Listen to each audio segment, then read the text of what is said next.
Ben, asuk thinglabasida kaidoramino. Tamuyai, kaisu tawdeda. Ita thajase sum yenglambane. Thingi, potharodana. Tamuyai, nachalaise yam phatte ko. Hai, angaubi, kaigi kaplino, kaigi sumaina harino, haigano. Masidi taibangi chatnabine. Ningol oibina khoigidi soipadraba thawdangni. Haukiba matamda ngasidi amata chithadana ningsinglai. Tamoyaina aibo senabiba school chatminaba kumai mabubinabagi aina ningai tauba. Tamoyaina themkiba mayamdo amata kaudriye. Ben, Sidagidi tapna labnaba haibado oiraniko. Aina hayeng yumse thadokduna chatkhrabasu nachalbu kaubikinuko. Ben, karino hariba mayam asibo kaigi kaudoino.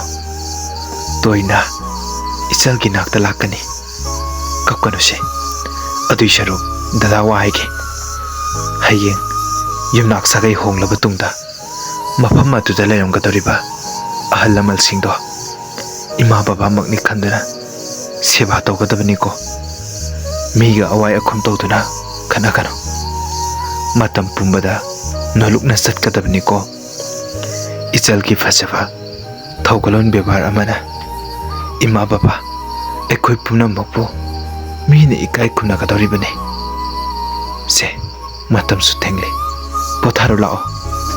Tamoyai, Haima, kablanu to o nakoktu chiklani haibane. A nongmado latiada nga libi thajana ichalna kappa yengla isa ikaidra ha ikaidro se ho thajo aigi ichal kapte mabungdo onne jabani aigi ichal kapte ko yengla kanu mi aichal se mabung aingondo onne jarini nangna kari khangadana ichanna kappa sidaga yenglaktana lao se potharo thingle.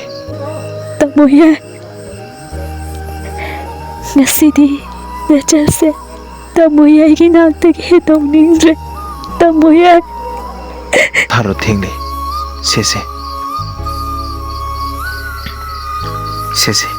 dada leidoine hiptharo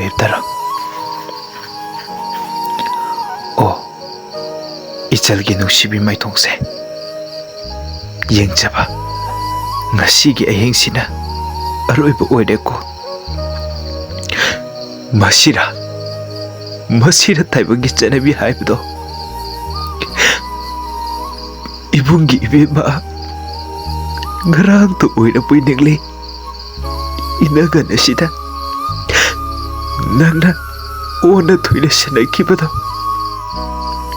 adubu ngasigi ahengsina loikibada tinkraniko yumnak sagai amada ngasigi ahingsi madi ichalgi nusibi maithongse pena yengjarageko.